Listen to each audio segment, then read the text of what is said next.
If you feel like you just keep selling more and more and more and your bottom line isn't changing, that could be due to your pricing.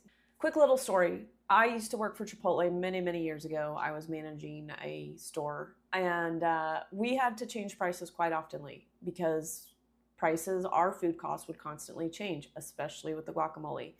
People knew when they would come in for lunch, they knew how much their Chipotle cost, just like they knew how much their elementary school cost, to the penny. They knew it.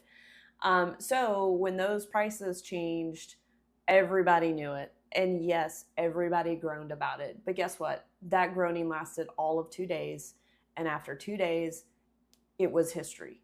Everybody got used to it. They still kept coming back. And they still kept coming back because they loved our product and they loved our service.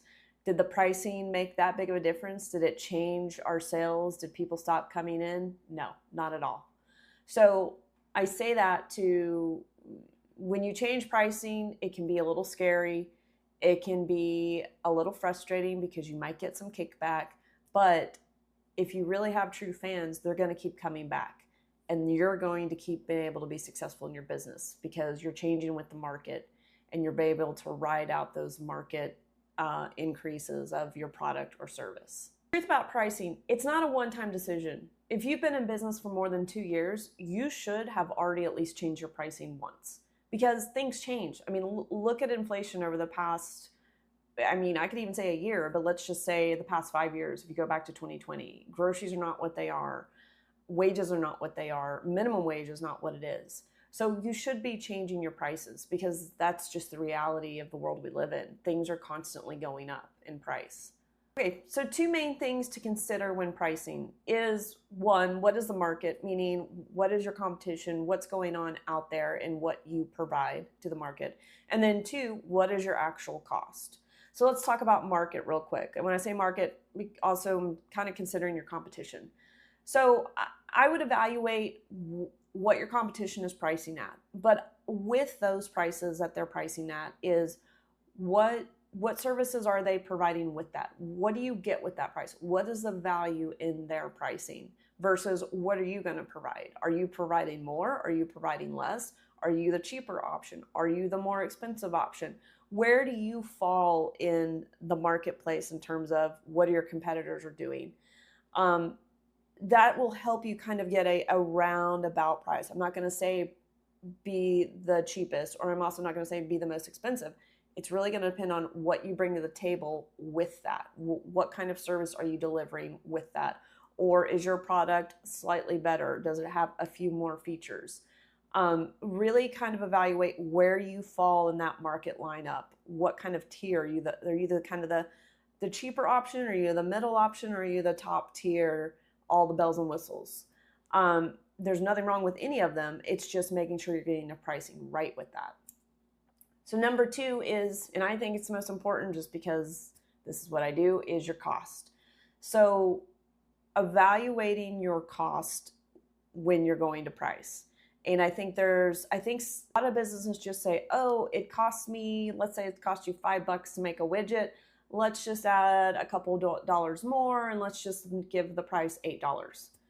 And you think you've got all your bases covered and you've got a profit. But the reality is there's a lot more other factors that should be factored into that price that are your cost. So let me do a quick screen share. And what I've got is just a quick pricing sheet that really helps you think about all of the things you need to consider when pricing your product. Okay, so right here on my screen, you will see this is like an estimating pricing or costing sheet. What we're gonna do is I'm just gonna make this up. We're gonna price these glasses. So I'll just go ahead and put these on. These are my blue light glasses. They're super cheap and these prices are totally made up, but it's just to kind of give you an idea of what we'd be looking at in terms of trying to price out something.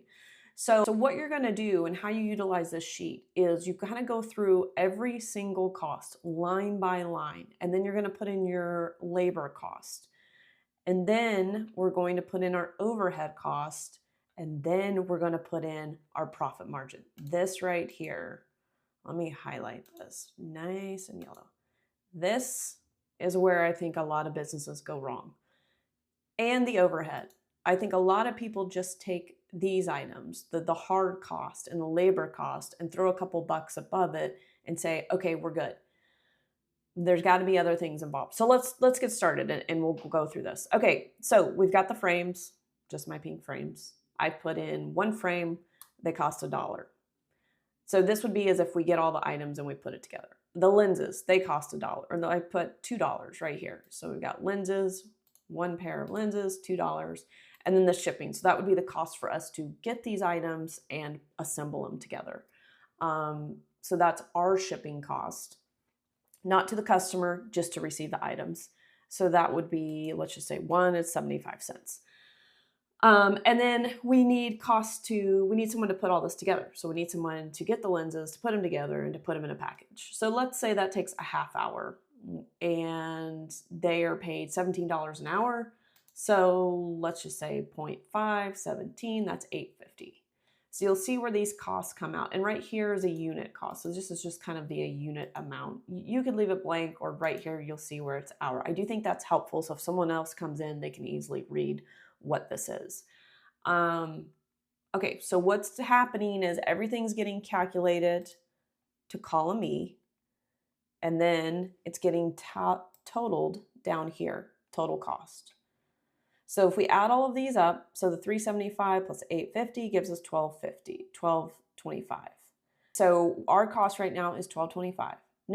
Okay, so overhead costs. This is going to be administrative payroll. Let's say you have a secretary or you have someone that's not directly involved with assembling these glasses, but they're still involved in running the business. Marketing cost, and then overhead and other costs. So overhead and other costs is going to be your rent, your utilities, your insurance, anything involved in running the business but is not directly tied to the production of these glasses. How do I get these percentages? So what I do is I go back, I would go back at least 6 months, maybe even, I would probably go back a year, and I would gather these costs in your P&L and then divide them by your revenue. So let's say you do 12 months. I would get the total cost of your admin payroll for 12 months and divide that by your revenue for 12 months, same time period, and that's going to give you a percentage. And then with that percentage, you're going to have an idea of, okay, these are the percents that I need to plug in to my cost. So for every pair of glasses I make, there's a 15% administrative cost, or a 3% marketing cost, or a 13% overhead cost. Your percentages are going to be whatever the math tells you they are.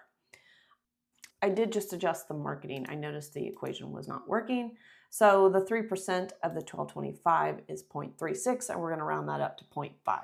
So 50 cents. So that is saying that 15% of the cost of this is $1. And again, these are all rounding up. This is actually 36 cents, rounding up to 50 cents.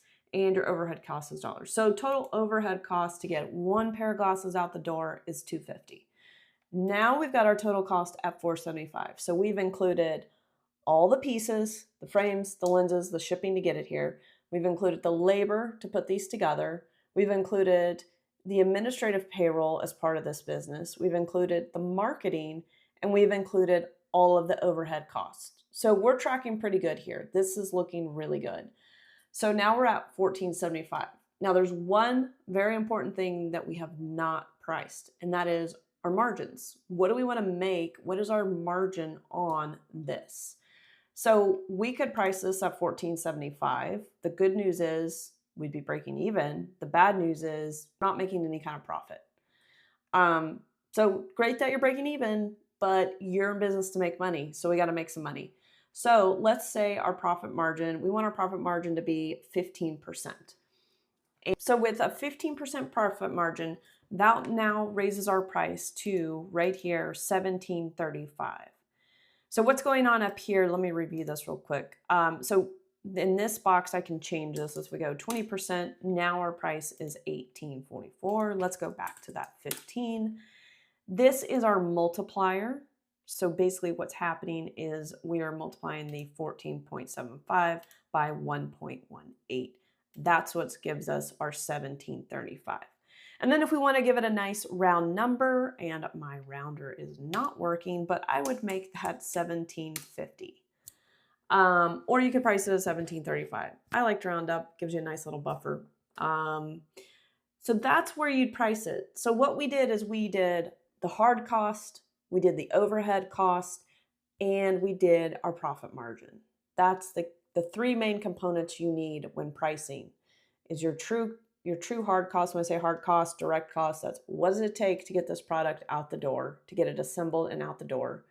And then what is the cost of just running my regular business, the day-to-day, and then what is my margin? I see so many businesses leave out a lot of times the overhead and the margin cost. So then I would price these at $17.50. I actually think I paid maybe $20 for these. So I just kind of pulled these numbers out. But that is what you need to consider when you're pricing, is tallying up every single cost you can think of and kind of seeing where you're at. And then the next thing is when you're pricing is getting that confidence. So, I think we all need to go back and realize that we're in a business to make money. And if you're not making money, then you're kind of just doing a lot of stuff for free. And you could actually be losing money.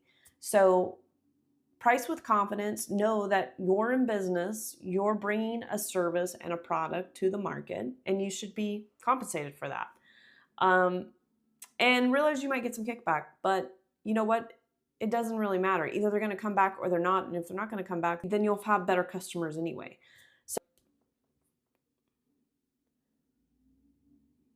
So you kind of just have to raise your prices and move forward. And yeah, know that people might moan and complain. And a lot of times people may not even notice.